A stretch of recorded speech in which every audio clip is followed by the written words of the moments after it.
Shalom, selamat pagi. Saya mahasiswi atas nama Hilda Setiana Mapea, mahasiswa kelas D semester 9. Sini saya akan membuat video untuk memenuhi tugas mata kuliah saya, itu mata kuliah pengembangan kepribadian dan prinsipil. Di sini saya akan membuat laporan baca. Di sini saya mengambil dari bab 3 dan bab 7. Yang bab 3 tentang kepribadian atau perilaku manusia, dan di bab 7 yaitu kedisiplinan manusia.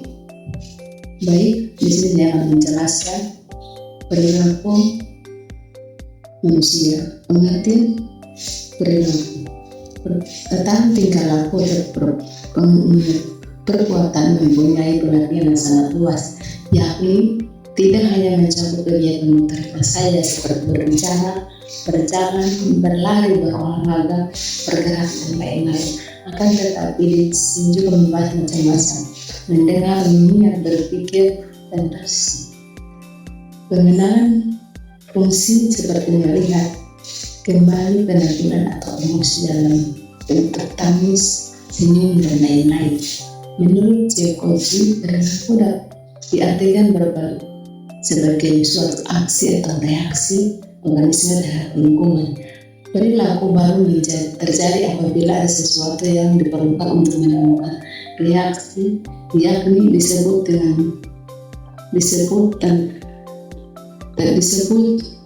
tertentu akan merangsang sehingga rangsangan menghasilkan reaksi atau perilaku tertentu.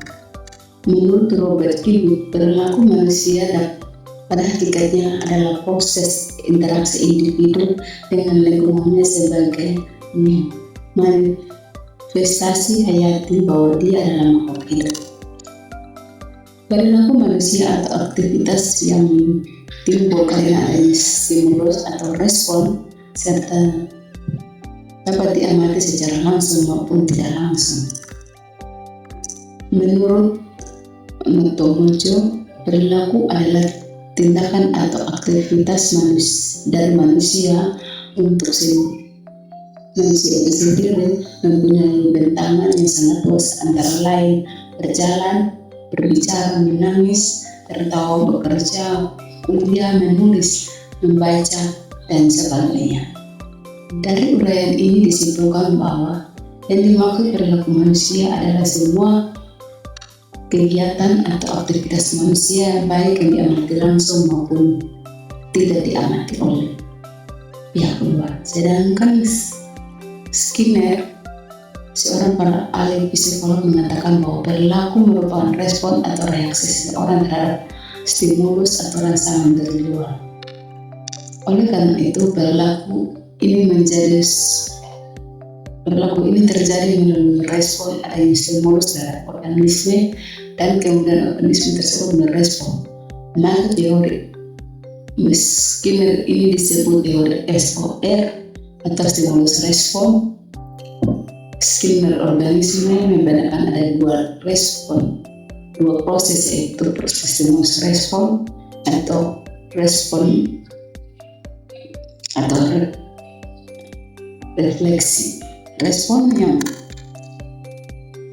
ditimbulkan oleh rangsangan atau stimulus tertentu. Stimulus semacam ini disebut dengan electric stimulation karena menimbulkan respon yang kreatif tetap.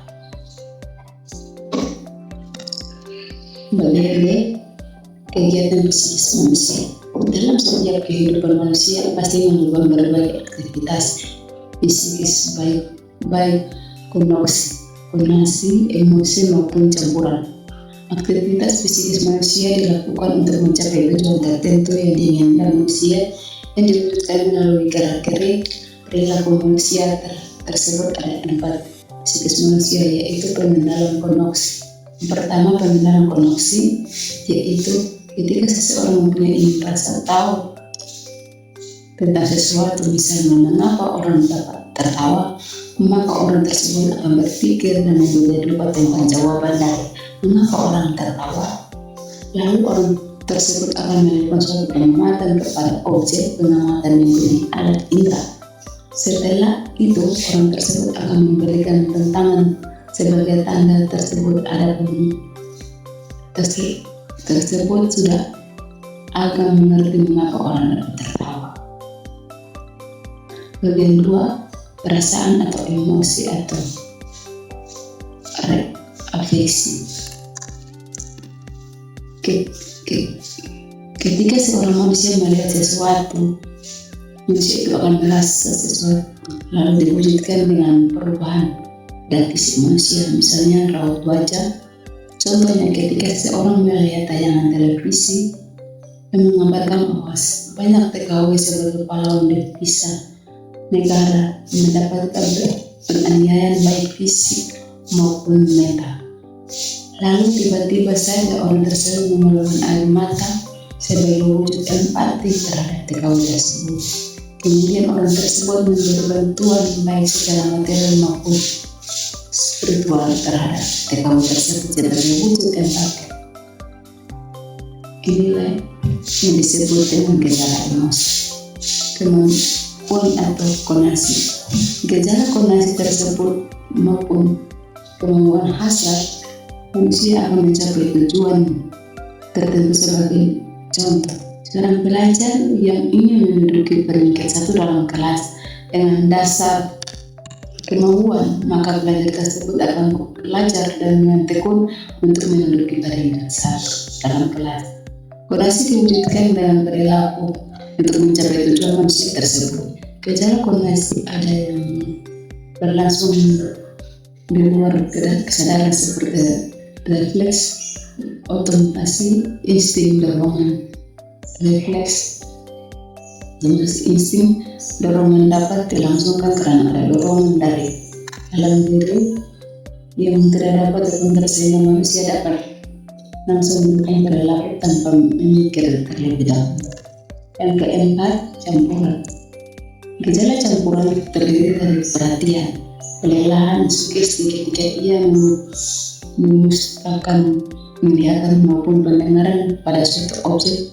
Nilai yang disebut perhatian. Ketika daya tahan tubuh kita menurun, maka melakukan sesuatu karena melakukan sesuatu, hal ini disebut kelemahan.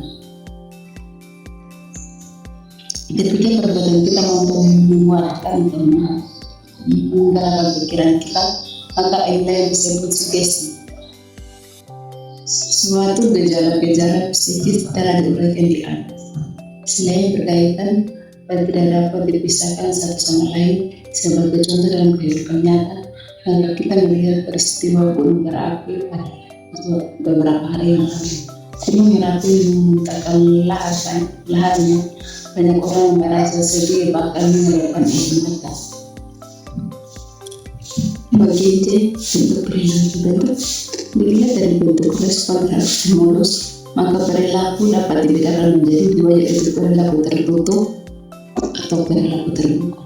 Bagian D, dominan perilaku. Di atas tertulis bahwa perilaku merupakan bentuk respon dari stimulus yang sama dari luar. Hal ini berarti meskipun bentuk stimulus sama, manapun responnya berbeda setiap orang. Ada dua faktor, yaitu faktor internal dan eksternal, yaitu kriteria yang orang tersebut berbuat bikin, atau misalnya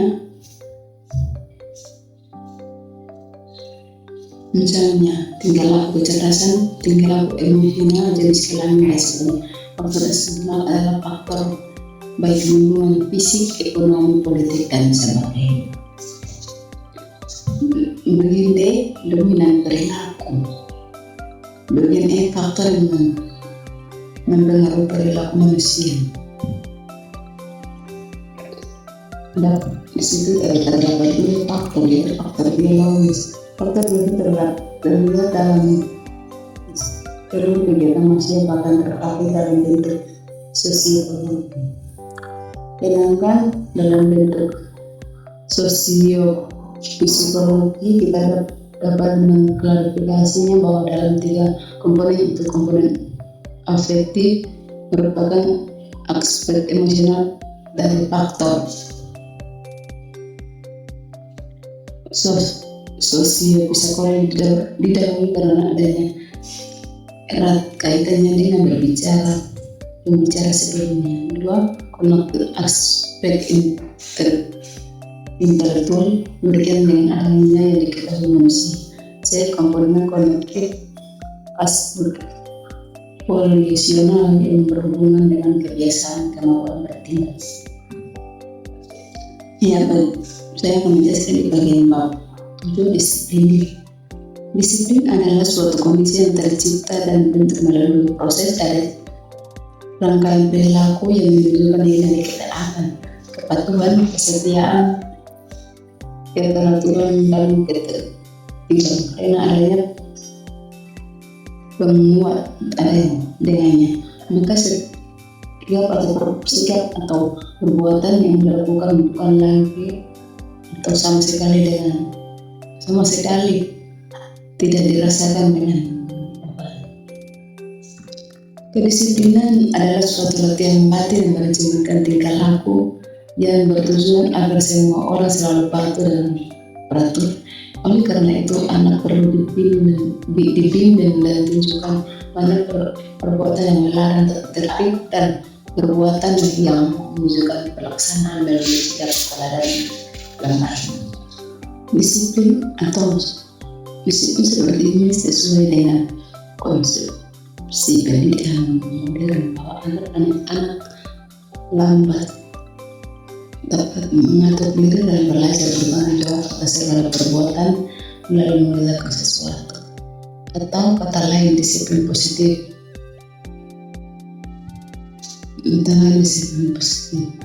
Ini memberikan pada suatu pandangan bahwa kebebasan yang mengandung konsekuensi, yaitu kebebasan harus sejalan dengan bertanggung jawab. Yang kedua, disiplin negatif. Maksud dari disiplin negatif di sini adalah suatu keadaan disiplin yang menggunakan hukuman atau ancaman agar membuat orang-orang mengikuti perintah dan mengikuti peraturan hukum. Penanaman atau meninggalkan kedisiplinan. Disiplin menjadi alat yang mampu menjadi pendidik karakter. Banyak orang sukses meninggalkan kedisiplinan. Sebaliknya, banyak upaya mampu membangun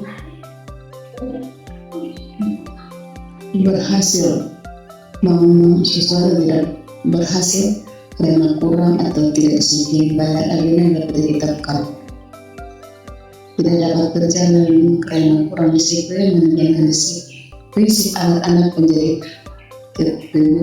kepribadian yang kokoh merupakan bagian yang sangat penting dan strategis menegakkan disiplin. Menegakkan disiplin antara lain dapat dilakukan dengan berbagai cara seperti meningkatkan motivasi, pendidik dan pelatihan, kepemimpinan, penegakan aturan, menerapkan power heads, meningkatkan reward and police harmony.